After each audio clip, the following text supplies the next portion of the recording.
Welcome to Algebra 2. Today we've got the beginning of our final chapter here, Chapter 9. Some of this will be review from your geometry classes, I'm sure, but we're actually going to start to prepare ourselves for the trigonometry pre-calculus class that we have to look forward to next year. We're going to start by looking at right triangle trigonometry, and again, this is something that we should have seen in geometry a little bit, so hopefully this will be pretty quick and painless introduction into the topic. I will say that we're going to use the calculators quite a bit. So I would hope that you have a calculator at the ready and that you may want to double check the mode of the calculator. Make sure that it is in degree mode instead of radian mode. So take a second to do that before we continue on with the lesson, because I'm working under the assumption that everybody has a calculator in degree mode ready to go. All right, let's get started. All right, so what are the important concepts from geometry that we need to take with us? Well, we need to know the Pythagorean theorem. It's called right triangle trigonometry, and Pythagorean theorem certainly does lend itself nicely when dealing with right triangles. So know that relationship that a squared plus b squared equals c squared, or that one leg squared plus another leg squared equals the hypotenuse squared. Also from geometry, you know that special right triangles, those are 30, 60, 90, or 45, 45, 90 right triangles, that the legs of those triangles have specific ratios that they keep. For 30, 60, 90, it's a 1 to root 3 to 2 ratio. And for a 45, 45, 90, those are isosceles, a 1 to 1 to square root 2 ratio. Also, you can see off to the right, SOHCAHTOA, as it's commonly referred to.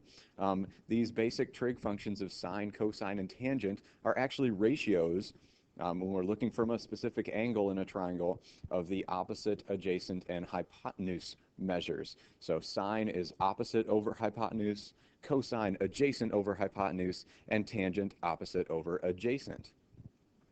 We'll also need to remember that all angles of a triangle add up to 180 degrees. That was our triangle sum theorem.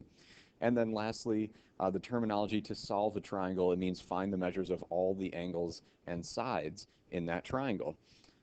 A little bit of requisite knowledge. All right, so here we're actually going to introduce 3 new trig functions called the cosecant, the secant, and the cotangent. And all these are reciprocals of sine, cosine, and tangent. So you can see reciprocal means a flip, right, 1 over. So for cosecant, we've got really just the reciprocal of sine. So let's make a little note. Because reciprocal means 1 over, next to cosecant, I'm going to write 1 over sine theta. Next to secant, I'm going to write 1 over cosine theta. And next to cotangent, I'm going to write 1 over tangent theta. It's just another way of thinking of these. We don't need to know any additional information. It's just there's a relationship there, and we want to make sure that we make note of that. And they have that, oh, never mind, we didn't have to write that off to the side. It's written right down below. So reciprocals of the 3 common trig functions that we had in SOHCAHTOA, most likely saw them last year. All right, so there's going to be a lot of writing with this particular section, but we need the repetition. We want to become automatic with knowing these different trig ratios. So we're going to take the time to fill this in, and really you can become quite quick. It's just you really wish you had like a rubber stamp or something that could put all those little blanks in place, because you will be used to writing sine theta, cosine theta, tangent theta, cosecant theta, secant theta, cotangent theta. You're going to write that quite a bit in this assignment. One thing that students will do that is kind of a little pet peeve of mine is they'll just say this: sine equals blank. Well, the saying goes around our math department here that a sine without an angle is a sin. We need to have an input into that function. So you would be docked some points if you just put sine equals. So don't do that. Make sure you're specifying the angle. All right, well, here we go. To start off with number 6, you can see that, well, I know 2 of the legs of this triangle, which is really good. As it stands, all I can really find are tangent and cotangent. because all I'm given from this angle that I'm starting at up here, this theta, I've got the opposite side and I've got the adjacent side. Okay, so my tangent is going to be 6 over 8, which is 3/4. That means my cotangent is going to be the reciprocal, 4/3. And, well, we need to know what this hypotenuse has for a length if we're going to find the sine or cosine, and by association, cosecant or secant. So here we're going to use the Pythagorean theorem. Now, I recognize right away, especially upon seeing that the tangent is 3/4, I've got a 6, 8, 10 Pythagorean triple. Pythagorean triple is just triangles who have integer side lengths that satisfy a squared plus b squared equals c squared. Now, we could always take the square root of 6 squared plus 8 squared and arrive at that 10 by grinding out the Pythagorean theorem. But regardless, Pythagorean triples do make the work much easier when you can recognize them. So my sine, that's my opposite over hypotenuse. That's 6 over 10, or 3/5. That means cosecant is its reciprocal, 5/3. The cosine, that's adjacent over hypotenuse, 8 over 10, which is 4/5. And the secant is its reciprocal, 5/4.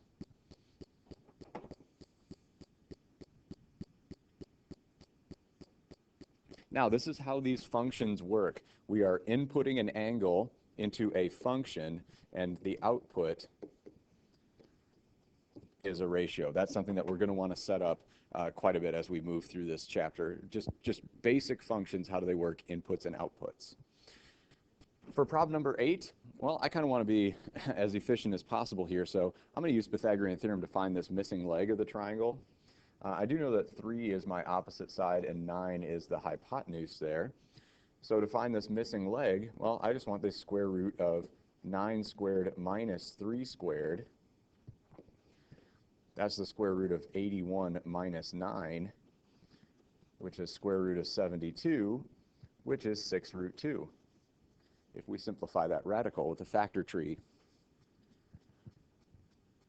Okay, so my missing leg is 6√2. All right, so that means that my sine opposite over hypotenuse, hey, that's 3 over 9. Those are the sides I'm given. It's 1/3. That means my cosecant is 3 over 1, or just 3. My cosine adjacent over hypotenuse, I've got a radical. Well, thankfully, that radical ended up in the numerator. Now when I go to find the secant and take the reciprocal, though, I will have 3 over 2√2. I'll have to multiply in a √2 top and bottom in order to keep that from having a radical in the denominator, rationalize it. So I've got 3√2 all over 4 for that secant. For tangent, opposite over adjacent, well, that's 3 over 6√2.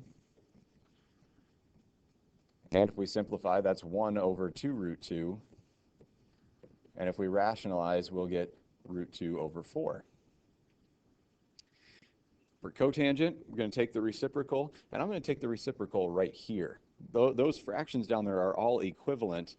After I simplified the 3 over 6, if I take the reciprocal of this middle one, I'll have 2√2 over 1, which is 2√2. Whereas if I had taken the reciprocal here, I would have to simplify and rationalize again. So there's a smart place to take the reciprocal. And just kind of look ahead a little bit, but it's not that much work if we don't catch that. All right, so basic SOHCAHTOA right triangle trig to get started. Now, I included this out of the textbook. I was hesitant to do so. This is just for your reference more than anything else. What I certainly hope you do not do is every time you come across a special right triangle that you look back to this.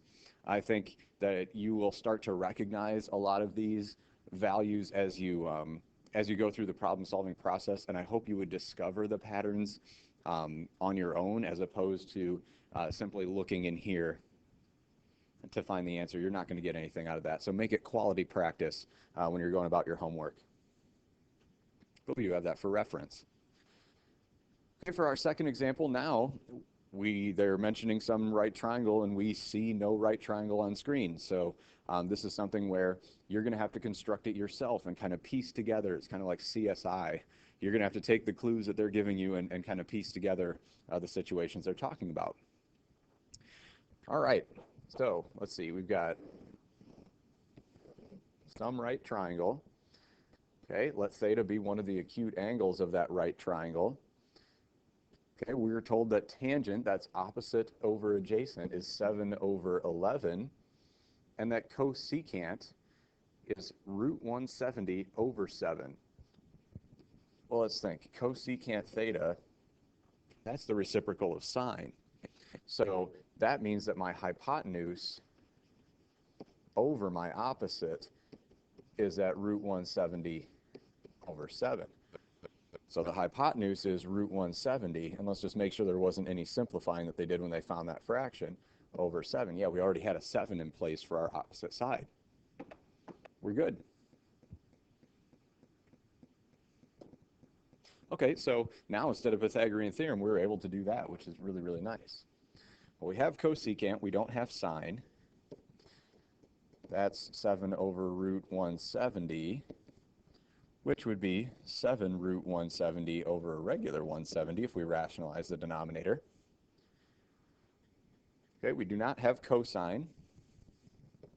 That's 11 over root 170, just adjacent over hypotenuse, which would be 11 root 170 over 170. We do have tangent, so let's see, we do have cosecant, we don't have secant theta. Well, that's hypotenuse over adjacent, and we do not have cotangent. Well, that's adjacent over opposite, that's 11 over 7.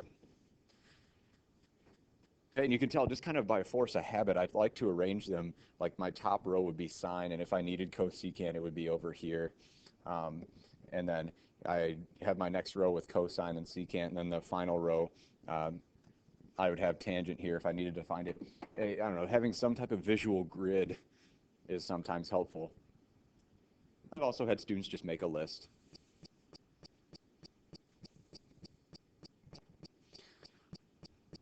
All right. Example 3, let theta be the acute angle. Now they only give us one piece of information. We have to make the triangle, we have to fill in the rest, and then find all these other trig ratios. Okay. Let's let that be our angle theta in this right triangle. The cosine is 5 over 12, and we're not given another trig ratio. We're going to have to find that opposite side from theta a different way.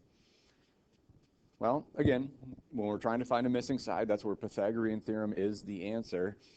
Or, I guess in this case, can't really use Pythagorean triple, can we? It looks like it. There's a 5, 12, 13, but I can't put a 13 over there. So I'm gonna... All right, sorry, I just had to reorient the board. The marker was a little bit off. It's kind of bugging me. So like I was saying, unfortunately, we can't put a 13 here for this other side because the longest side has to be the hypotenuse. So we're going to have to use Pythagorean theorem here, even though it looked like it was kind of a red herring when it came to being able to use a triple there. So the missing leg of this right triangle is going to be the square root of 144 minus 25. That's the square root of 119. So now I've got the sine, I can go ahead and start filling in these ratios. Opposite over hypotenuse, and take the reciprocal. Okay, and I rationalize the denominator on the fly. You will definitely pick up a pattern there as well. I encourage you to do just that. Always looking for patterns. If the cosine was 512, secant's the easiest one of these to find. It's just the reciprocal of that given cosine. Tangent, opposite over adjacent, and cotangent will be the reciprocal.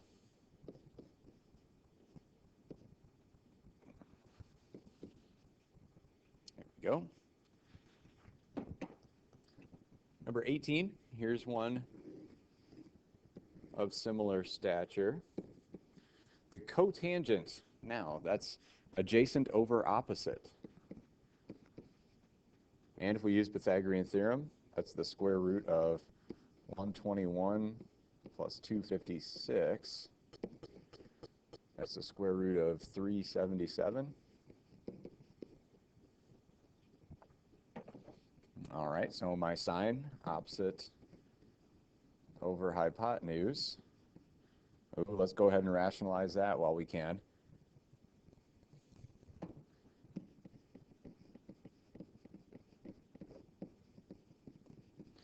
Cosecant is just the reciprocal, hypotenuse over opposite. Cosine adjacent over hypotenuse. And we'll rationalize that as we go. Secant, just the reciprocal.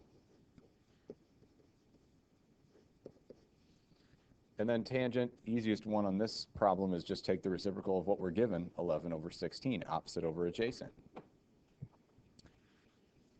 Again, a lot of writing, I get that, but the repetition is crucial, especially with these new reciprocal functions. Also, you can tell they really want us to practice rationalizing the denominator. They've given us quite a few problems where we're practicing that skill, so it must be a pretty big player coming up.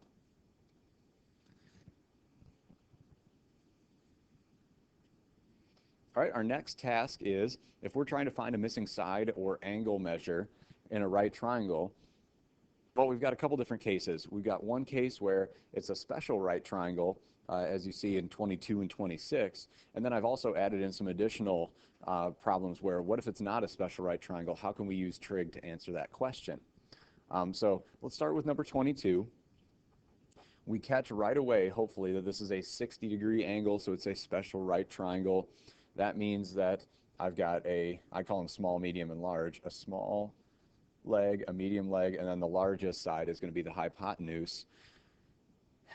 Okay, and if our ratio is 1 to 1 root 3 to 2, well, then I know that 2x has to equal 6, and x equals 3. Now, some of you may still be pretty good, I hope, at recognizing the patterns there. If we're comparing the small leg to the larger leg, it's a no-brainer. It goes really quickly. Let's bump down to number 26 and do that one. This one, I'm not even sure why they put it in the book. It's so easy once we know we've got a 45, 45, 90. Well, those are isosceles right triangles. So I know that if this leg is x, this one is also x, and this one would be x times root 2. That's our pattern that we have going here. So really, if I'm trying to find x, it's equal to 7. Because both of those legs have to be congruent if we're dealing with a 45, 45, 90. All right, moving over to the top right example. Here, you can tell we're given an angle. We're given angle A is 31.6 degrees. And then if I look from that given angle, I've got the opposite side also given, and I want to find the adjacent side. Well, what trig ratio, and again, I want to use a calculator here, so what trig ratio that I could find on a calculator uses opposite and adjacent? It's the tangent function. So the tangent of that given angle, remember these use angles as inputs, that equals the ratio 13 over x. Now, tangent of 31.6, that's a decimal I could get right out of the calculator if I wanted. I could just type it right in, especially since we're in degree mode, remember? So if I'm solving for this x, the first thing I want to do is multiply it out of a denominator. So I've got x times this decimal equals 13. I just need to divide away that decimal. Notice I have not turned to the calculator just yet,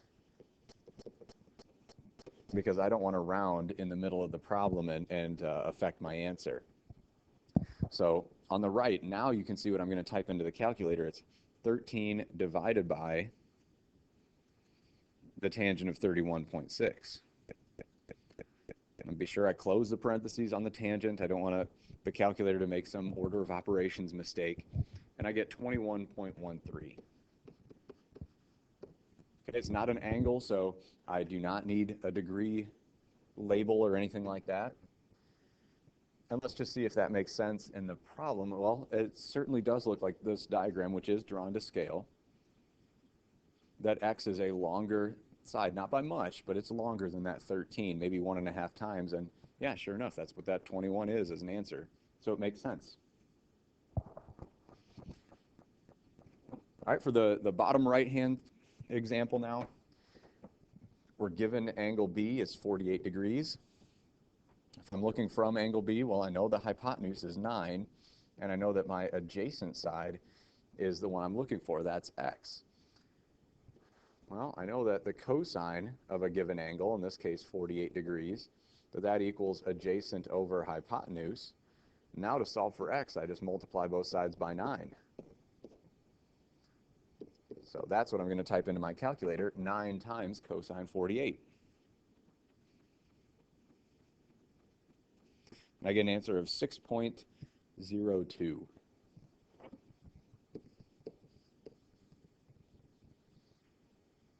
And from the looks of that diagram, yes, it certainly does look like the x I'm solving for is a smaller side length than the other given length of 9 for my hypotenuse. So that answer makes sense. It fits the diagram.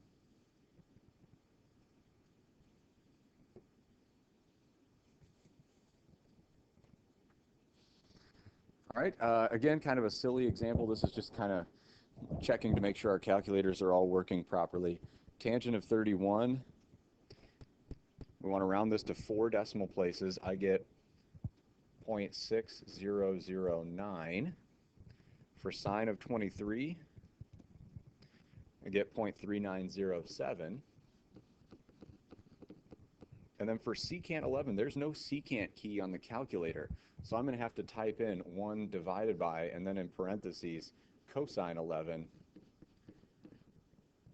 and be sure to close everything up. And I get 1.0187. Yeah, 4 decimal places.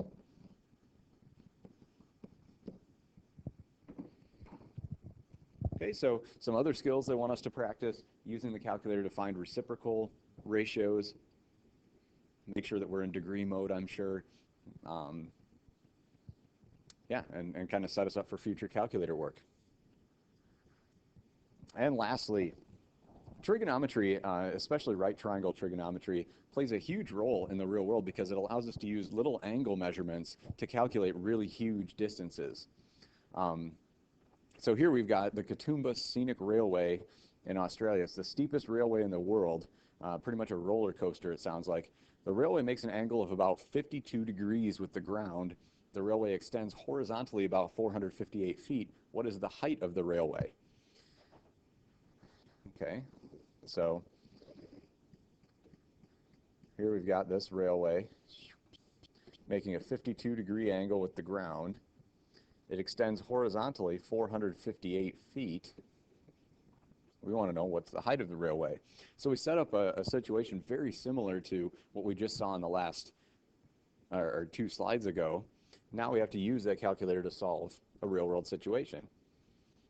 Okay, well, 52 degrees is my given angle. I'm trying to find the opposite side. I know the adjacent side.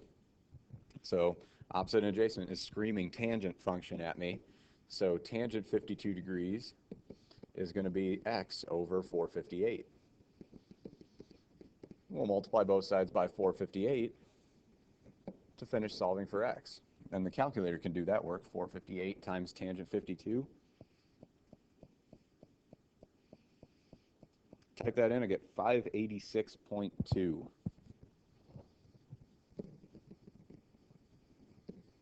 Okay, and that's a measure in feet.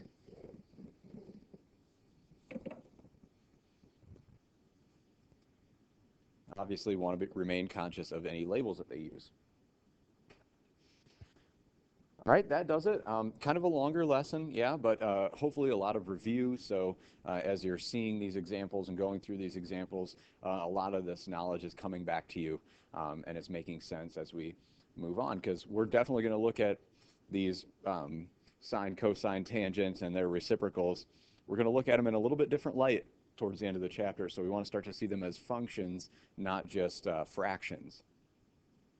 So there you have it. That's the end of the first part of section 9.1 here in Algebra 2.